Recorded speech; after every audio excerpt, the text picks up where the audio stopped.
They fined me $200 for non-compliant turf height, even though the city inspector's report, dated July 9, 2023, listed my lawn as fully compliant. 48 hours later, the HOA president had a locksmith drill my gate lock while I was at work. That's when the count started. Welcome to HOA Disputed. I'm Daniel Keene, a civil engineer out of Austin, Texas, and this one happened right where I live. I cover real cases of neighborhood power gone wrong, and how to turn the law back on the people who twist it. Before we dig in, tell me where you're watching from. I like seeing the map of how far these stories travel. I'd lived in Oak Meadow Bluffs for 9 years, the kind of subdivision built in the late 90s when every cul-de-sac had a brick monument sign and matching mailboxes. My wife, Sarah, died in 2018 after a slow cancer, and maintaining that small strip of grass out front became my ritual of normal. She'd planted dwarf zoysia herself. I still trim it every Saturday at dawn, the way she taught me. When the HOA notice came, height exceeds 3.5 inches, violation of Article 6, Section 3C. I measured 2.7 inches. I emailed photos with the day's paper in frame. No reply. 2 weeks later, another letter arrived with late fees and a threat of lien. $200 total, due in 10 days. I called the management company. They said, "Talk to the board." The board meant Elaine Brooks, the HOA president, retired mortgage broker, famous for patrolling in a golf cart with her dog and a camera clipped to her visor. I caught her that evening near the mail kiosk. "Elaine, the grass is within code. I'm happy to show you the city report." She looked me up and down like I was a stray. "Daniel, rules are rules. We maintain standards here. Maybe focus on your property before lecturing about measurements." The line stung more than I let on. Standards. Like grief made me messy. I walked home, gripping the paper. You could hear it crinkle in the humidity. That night, I pulled every file I had. Bylaws, plat maps, the 2001 CCR scan Sarah had bookmarked for her landscaping business. If they wanted standards, we'd measure everything. I started a log. Date, time, communication. July 11th, 7:34 p.m. Verbal exchange, tone dismissive. July 12th, email sent, no acknowledgement. July 13th, photo evidence cataloged. 3 days later, I found a violation sticker on my truck windshield. Improper street parking, 72 hours. I hadn't left it overnight once. I took pictures, time-stamped.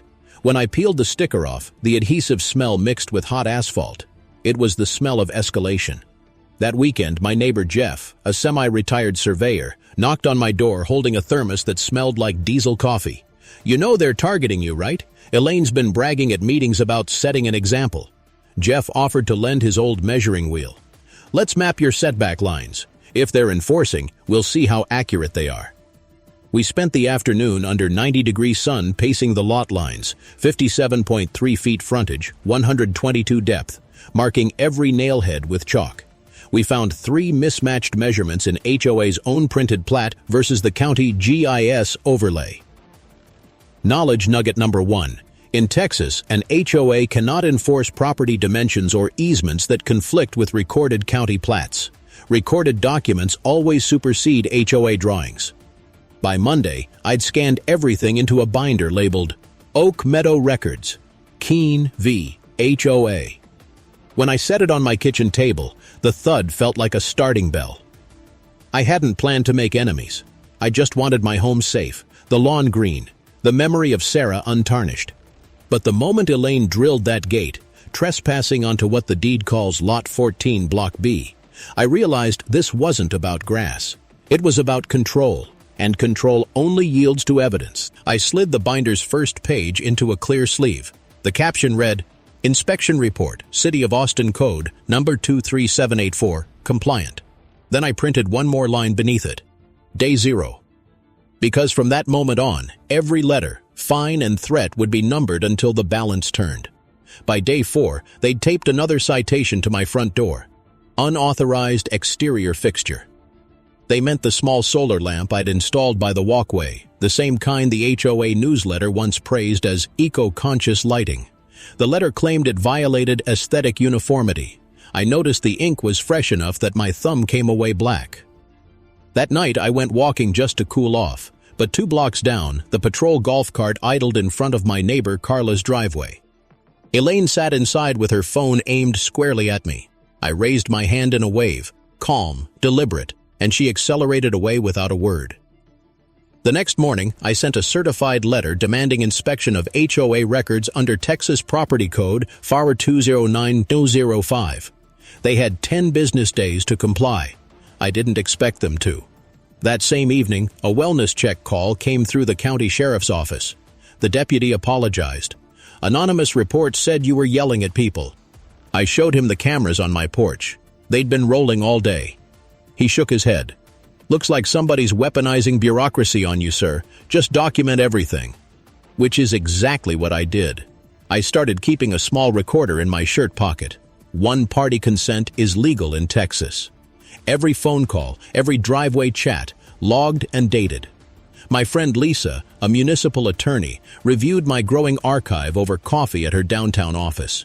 She wore her usual black blazer and had a habit of tapping her pen twice before she spoke.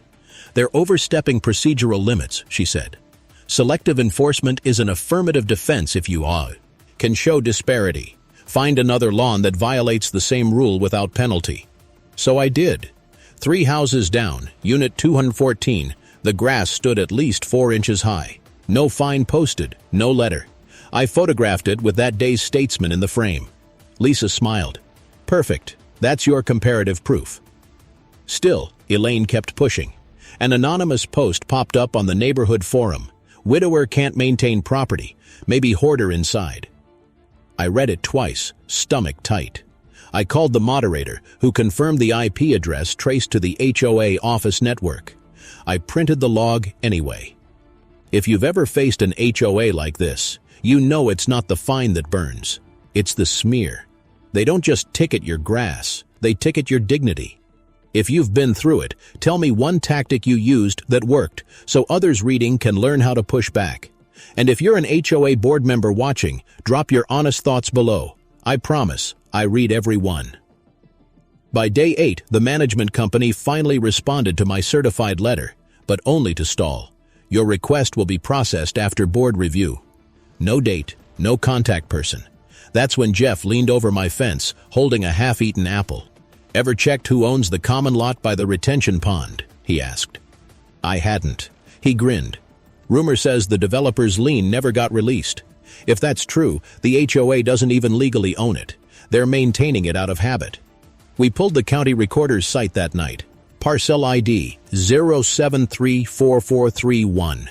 Chain of title showed Sunridge Development LLC as holder of a retained interest from 2002, never reconveyed, meaning the HOA couldn't levy assessments for its maintenance.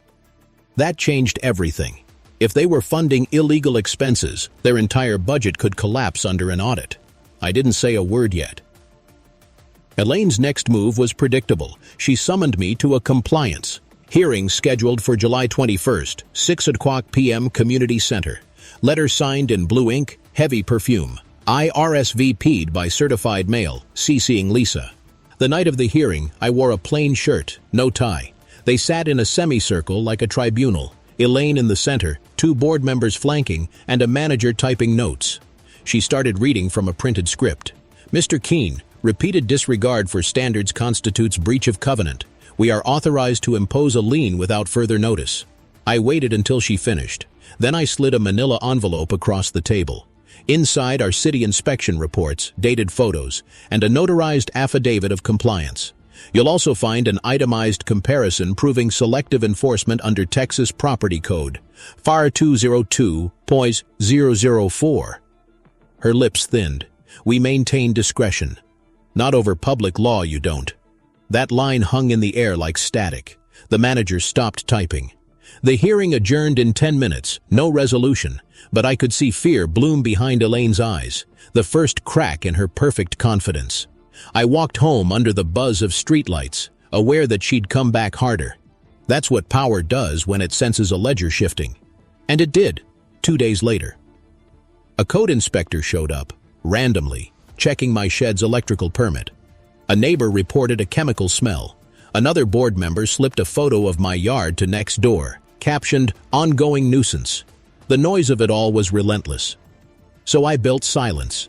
I disconnected my smart doorbell from the HOA server access list. I filed a records request with the city planning department for all subdivision easements and deed restrictions. 90 pages arrived in my inbox 3 days later. Buried on page 42 was something the board clearly hadn't read in years. A clause about maintenance responsibility for common-use parcels not formally transferred from developer to association. I printed it and slid it into my binder under a tab labeled Retained Rights. I didn't know it yet, but that clause would become my first piece of leverage, the quiet seed of the turn that was coming. And every power game needs its seed. By day 14, I could almost feel the HOA's paranoia humming through the cul-de-sac like a low-voltage wire. Every neighbor had heard some version of my rebellion. Elaine was losing control of her own gossip network, and that was the first real tell. I kept my head down, literally, measuring every inch of compliance while digging quietly into the documents. The retention pond clause wasn't the only oversight. There were annexation maps, service contracts, and an unsigned maintenance agreement with the landscaping vendor. The more I read, the more I realized the HOA was holding together with duct tape and arrogance. I started scanning invoices. One jumped out. Stormwater maintenance fee, $4,600. Billed to HOA, parcel 0734431. The date? June 12th, just before they fined me. Meaning they were using illegal assessments to pay for property they didn't even own. Knowledge nugget number 2.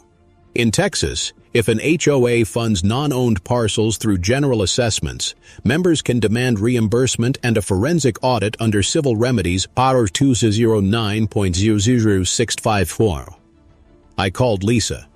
So if I can prove misallocation, she finished my thought. You can force an independent audit or even a temporary restraining order to freeze spending. Would that expose the lien threat? It would neuter it. That night, Jeff and I met at the community pavilion, the same spot where Sarah and I once hosted a neighborhood cookout. The benches were still marked with faint grease stains from her ribs. Jeff spread the maps across the table. Here, he said, tapping the pond parcel. You can buy that. I blinked. Buy it? He nodded.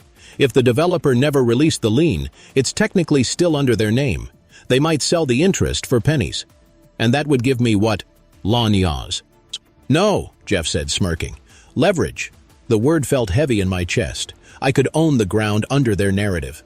Before I made any move, I needed the HOA to show their hand fully, so I sent a calm email asking for clarification of the aesthetic uniformity rule. They replied the next morning. Uniformity is subject to board discretion and visual consistency with community tone. That phrase, community tone, was my favorite kind of legal poison. Vague, untestable, and doomed in court. I printed it in 20-point font and taped it to my fridge as motivation. Around that time, Lisa suggested bringing in a forensic accountant she knew, Miguel Alvarez. He'd helped uncover misuse in a condo association down in Houston. Miguel showed up with a laptop covered in stickers that said things like, "Trust but verify." He had a habit of talking while tapping his ring on the table, a small metallic beat that kept tempo with his thoughts. Within 2 hours, Miguel flagged 3 inconsistencies in the HOA's budget. Duplicate vendor IDs, unreported bank transfers between the operating and reserve accounts, and a $9,800 legal consulting payment made the same week Elaine sent my first violation notice. He looked up. You realize this pattern, timing fines near cash transfers, could suggest fee padding. Illegal? I asked. He shrugged. Improper at best, fraud at worst. Depends on how bold they are. The next HOA newsletter dropped that weekend with a headline that made me laugh out loud. Preserving Pride, Our Standards Keep Oak Meadow Strong. Elaine's picture front and center, hand on her golf cart, dog in lap. She thanked diligent enforcement volunteers for protecting values. Under violations addressed, only my address was listed. That's when I decided to move on the parcel. I called the county recorder's office Monday morning and requested contact info for Sunridge Development, LLC. The clerk told me they dissolved in 2010, but successor entity Sunridge Holdings, LP, is still active. Registes. Red, out of Dallas. 2 calls later, I was speaking with their office manager, a woman named Diane. She flipped through digital records and said, "That pond parcel? It's small, useless, tax delinquent. If you want to assume title, we'd release it for $1, but you'd cover recording fees." I wired $47.50 for filing. By Thursday, the deed transfer confirmation hit my inbox. Grant of parcel 0734431 to DK Holdings. Trustee, Daniel Keene. I'd done it. I now owned the patch of ground beneath the HOA's favorite talking point. I didn't tell a soul, not even Jeff. I filed the original deed in a fireproof box and made 3 certified copies. Then I slid 1 copy into my binder under a tab marked Acquisition. Debate time. What do you think? Should homeowners quietly buy small leverage like this? Or is it better to take the HOA to court right away? Drop your thoughts below. I'm curious how you'd play it if it were your neighborhood. The next day, I received another letter from Elaine, this one dripping with confidence. Final warning. Board will vote to authorize lien enforcement August 1st. Perfect. I wanted them to overcommit, to push every chip to the center of the table. By now, the harassment had turned theatrical. Late-night knocks. Anonymous flyers accusing me of disturbing community harmony. One evening, I caught Elaine photographing my porch light through the slats of her cart windshield. I stepped outside calmly, holding my phone. "Elaine," I said, "this is your 3rd uninvited visit. I'm recording, just so you know." She muttered, "You'll regret this obsession." "No," I said, "I'll document it." She drove off, tires crunching gravel. The countdown was officially on. I had 17 days until their August 1st vote. Every line of their own paperwork was about to bury them. And when the first domino fell, it wouldn't stop at my yard. It would roll straight into their boardroom. By day 18, the air around Oak Meadow felt charged, like everyone was waiting for a thunderstorm that refused to break. I spent those nights at my kitchen table, lights low, binder open, coffee cooling beside the evidence. The deed sat at the front, a silent ace under glass. Lisa called to check in. "They're bluffing, Daniel. Nobody files liens this fast. It's posturing." "Maybe," I said, flipping through my notes. "But posturing leaves fingerprints." She chuckled. "That's my favorite kind." On July 24th, the HOA posted its meeting agenda online. Item 5B, Authorization of Enforcement Action. I highlighted it in yellow. Beneath it, another line caught my eye. Discussion, Maintenance Contract Renewal for Retention Pond. They were about to approve payment for a property I now legally owned. I almost felt sorry for them. Almost. Jeff stopped by that evening, wiping sawdust off his shirt. "You look like a man planning something." "I'm not planning," I said. "I'm documenting gravity." I'd already prepared the chain of title printout, parcel map overlays, and deed recording confirmation stamped with the Travis County Clerk's seal. Every date and reference number in order. No theatrics, just facts. Knowledge nugget number 3. HOA board members are personally liable for expenditures made in bad faith once notified of ownership conflicts. Liability cannot be indemnified by association insurance under Texas Business Code FAR 22.235. That meant once I handed Elaine the deed, her next move could cost her personally. The days leading up to the meeting blurred together in quiet calculation. Miguel finished his forensic summary and sent a single-page extract. Funds misapplied to non-association parcel 0734431. Recommend immediate suspension of disbursements. He wrote it in plain language, so even a non-lawyer board member would feel the weight. I printed 10 copies and sealed them in.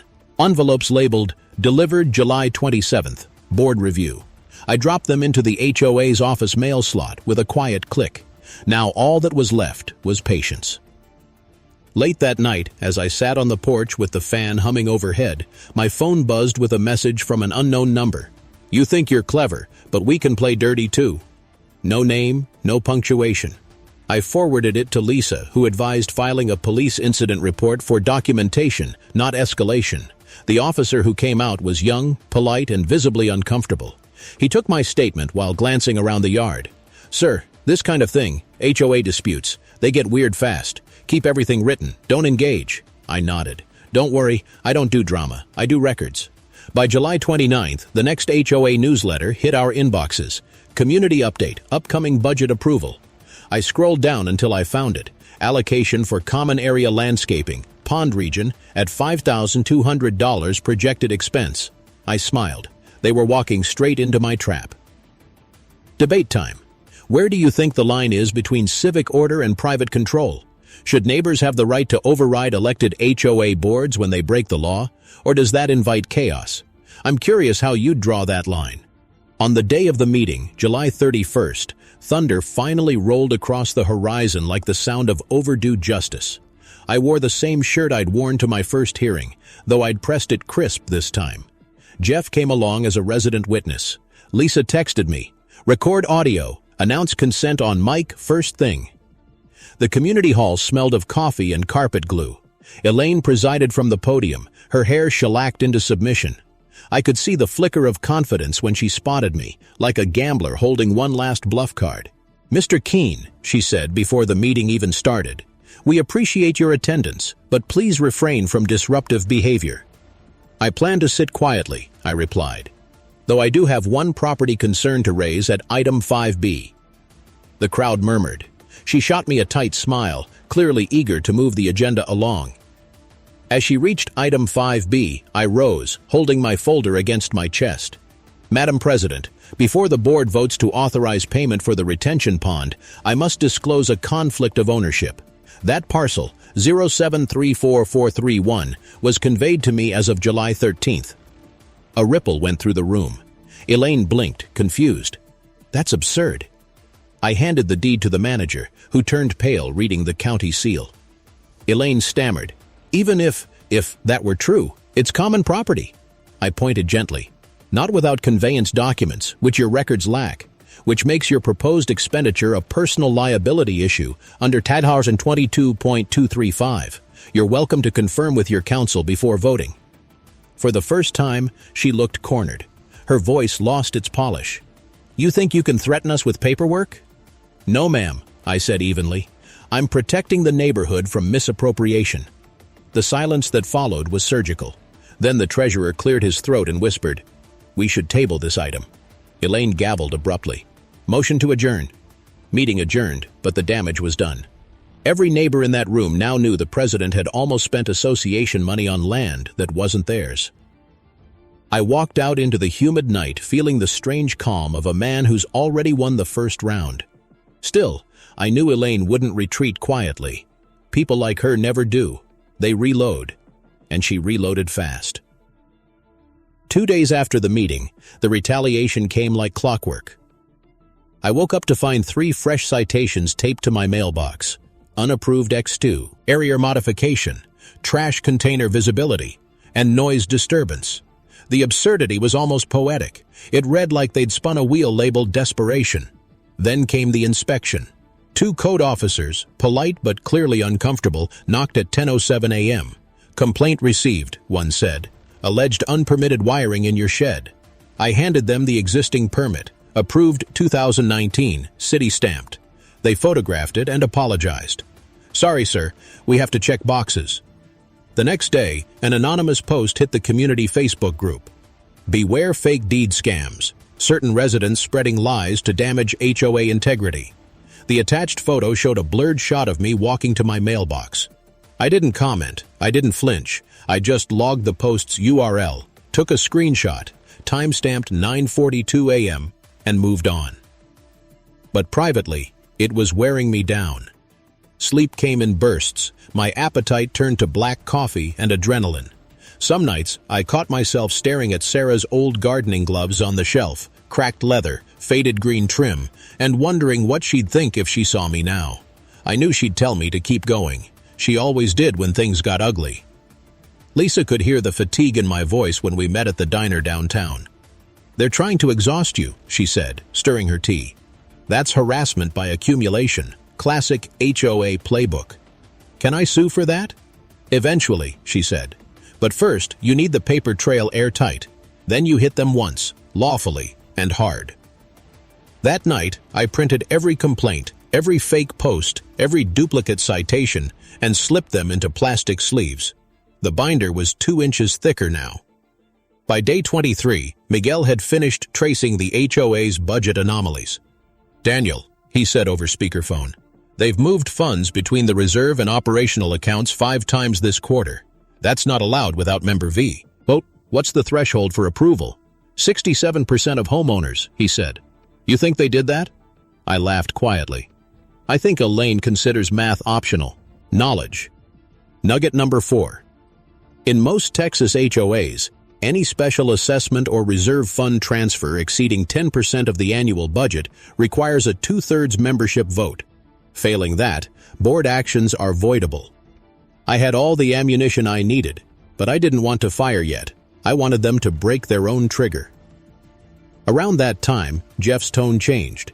He looked worried when he stopped by one evening, thermos in hand. "Elaine's been knocking on doors saying you're buying up neighborhood land to take over. She's scaring people." "Let her," I said. "Every rumor she spreads adds weight to her own downfall." He frowned. "Still, watch your back. Folks get twitchy when power slips." That night, I saw headlights slow roll past my house twice. Then again, an hour later. I turned off the lights, sat by the window, and let my camera record. The next morning, I downloaded the footage. Same golf cart, same outline of Elaine's little dog perched up front. It was harassment, plain and simple. But fear wasn't going to script my ending, so I doubled down on calm. I started jogging at dawn again, reclaiming the rhythm I'd lost. The air smelled of wet cedar and cut grass, ordinary peace, the kind that had once defined this place. Kids waited for buses, sprinklers clicked, and for a few minutes each morning, I could pretend this was just another suburb. But by afternoon, more letters came. This time the tone was darker. Persistent non-compliance and online defamation of board members. They threatened immediate legal escalation. I scanned the envelope, postmark misaligned. A small but fatal tell. It hadn't gone through the postal system. It had been hand-dropped into boxes, violating HOA communication protocols. That was another strike. Debate time. Should residents who receive false citations fight them publicly, or quietly build a record like I did? There's pride in confrontation, but data wins in court. Where do you stand? By July 30th, the atmosphere had curdled. Elaine called an emergency board meeting. No notice to residents, no agenda posted, violating open meeting laws. But she forgot one thing. Miguel had set an alert to the HOA's registered bank account activity. That night, an automated email pinged both of us. A $5,000 payment labeled Legal Retainer, Preferred Counsel LLP. She was lawyering up, using HOA money to protect herself. And that was the moment I knew I'd reached bottom of the arc. They'd made it personal, weaponized every line of text and regulation they could find. But I had something stronger. Truth backed by timestamps. I sat at my desk, opened a new envelope, and slipped in copies of the deed, financial report, harassment log, and one photo of Elaine's cart outside my property, labeled Evidence Exhibit A. I sealed it with a small smile. Tomorrow, August 1st, the board would reconvene for their official vote, and when that gavel dropped, the sound they'd hear next would be the echo of their own rulebook closing, for good. The morning of August 1st arrived heavy with humidity, the kind that makes even silence feel sticky. I was up before sunrise, ironing the same blue shirt I'd worn when Sarah and I signed the deed to this house 12 years ago. The fabric still smelled faintly of starch and old memory. At 7:00 a.m., I loaded my briefcase, the binder, the deed copy, the harassment log, Miguel's report, Lisa's summary of statutory citations, and a slim voice recorder, legal to carry, one-party consent. I checked the battery twice. Then I slipped Sarah's wedding band, which I still keep on a chain, under my collar, my quiet armor. The meeting was scheduled for 6:00 p.m., but by late morning, rumors were already bouncing through the neighborhood chat. HOA showdown tonight. Legal action pending. Someone even joked about selling tickets. Jeff stopped by around noon. "You sure you want to do this in person? Could just send your attorney." "No," I said. "This isn't about one case. It's about sunlight." He nodded slowly. "Then bring a big enough flashlight." All afternoon I paced like a metronome, rehearsing each sentence in my head. Concise, factual, calm. I didn't want drama. I wanted precision, the kind of control that makes arrogance flinch. By 5:50, the community hall parking lot was full. Folding chairs packed the room. Elaine sat at the head table in a red blazer that practically hummed under the fluorescence. The treasurer avoided eye contact. The secretary looked nervous enough to swallow her pen.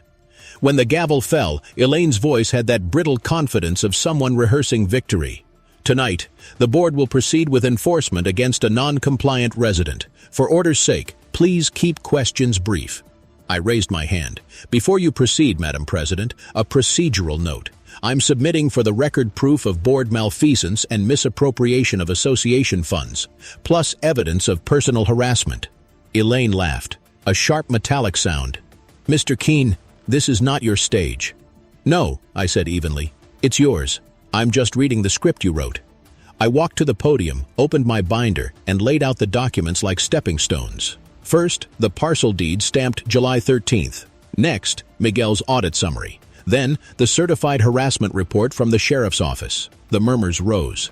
According to these records, I continued, the board authorized expenditures for land it did not own, used HOA funds for private legal defense, and engaged in retaliatory harassment against a compliant homeowner.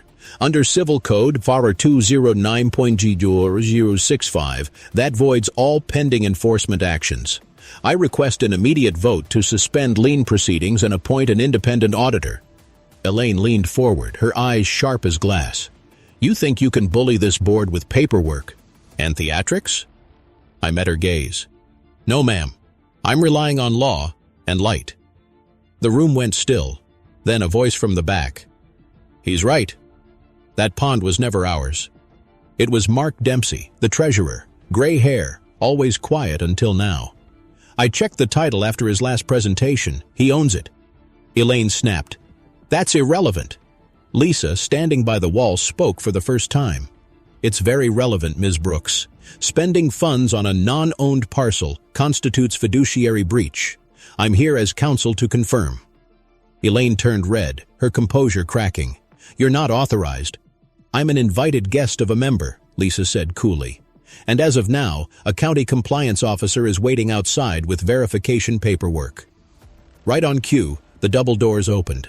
A uniformed inspector from the municipal ombuds office stepped in, badge visible.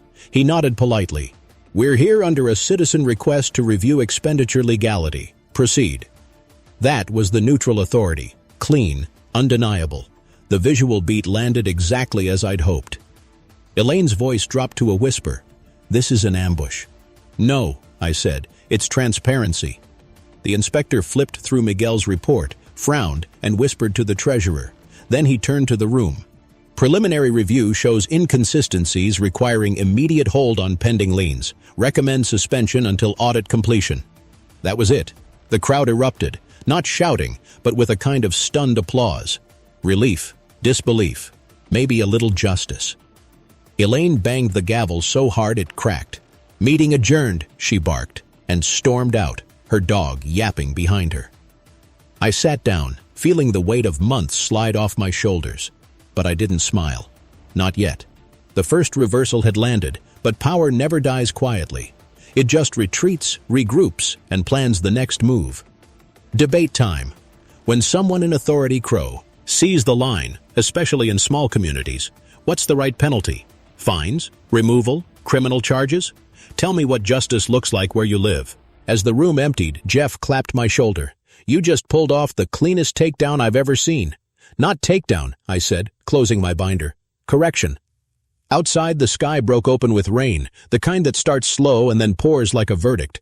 I stood under the awning, watching puddles form around the curbs. In the distance, Elaine's taillights streaked red across the wet asphalt.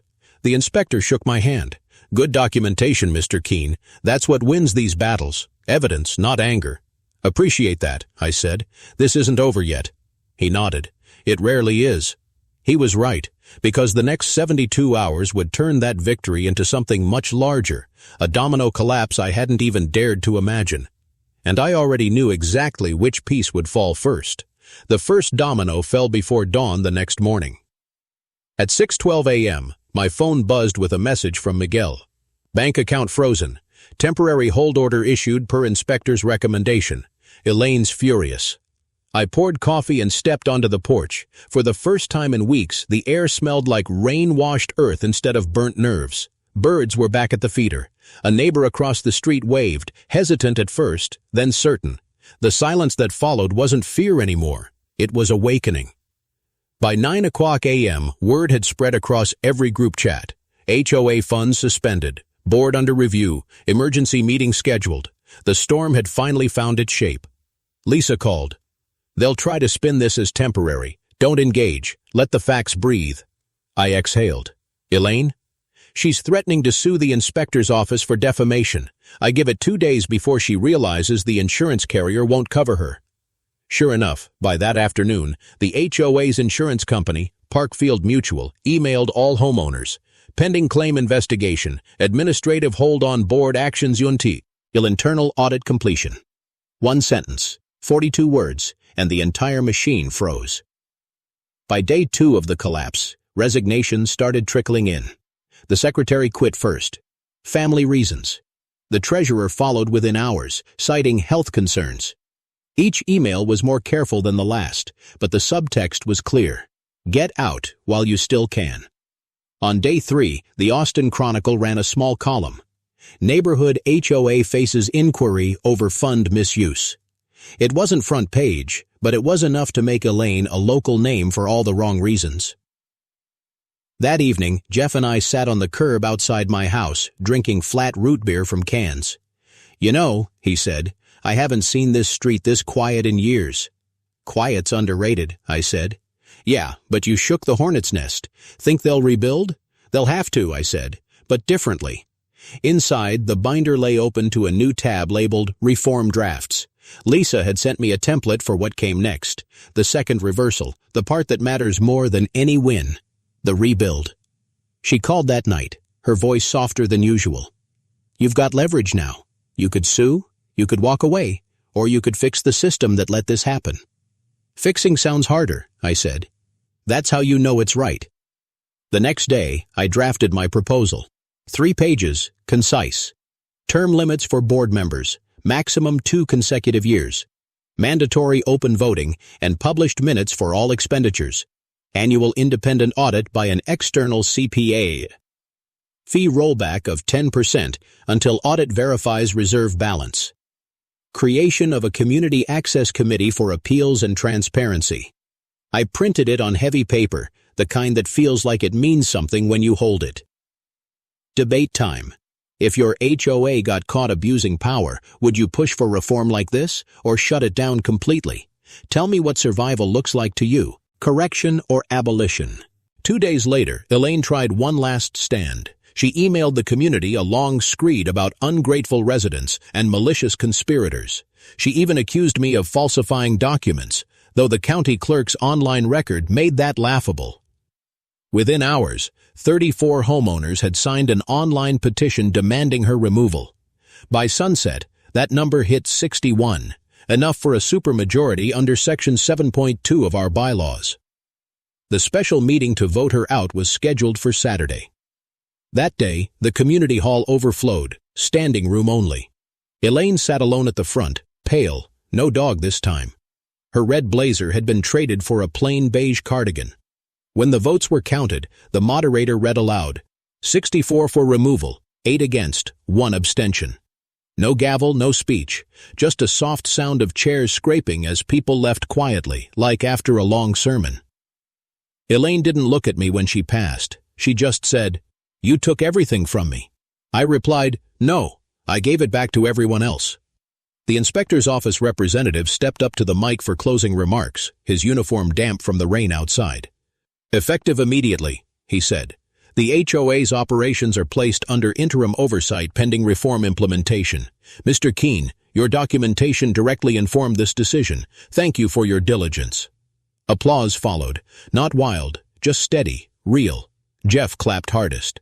That night, under the soft hiss of rain on the gutters, I walked to the pond I now technically owned. The reflection of the clubhouse lights rippled across its surface. I picked up a stone and skipped it once, twice, 3 times. It felt like punctuation at the end of a long sentence. But I knew the story still needed one more paragraph. One more act of balance before I could finally close it, and I already knew exactly what that act would be. The next morning, the air was cool for the first time all summer. The rain had scrubbed the sky clean, and for once, the sound that woke me wasn't the shuffle of mail or the slam of a notice. It was kids riding bikes down the street, laughing.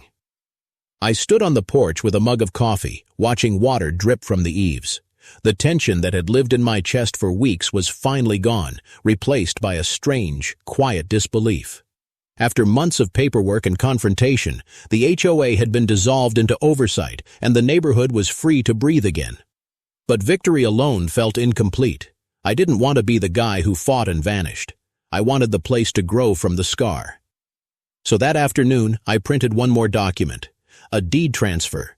I donated parcel 0734431, the retention pond land, to the neighborhood trust under the new oversight committee. The terms were simple.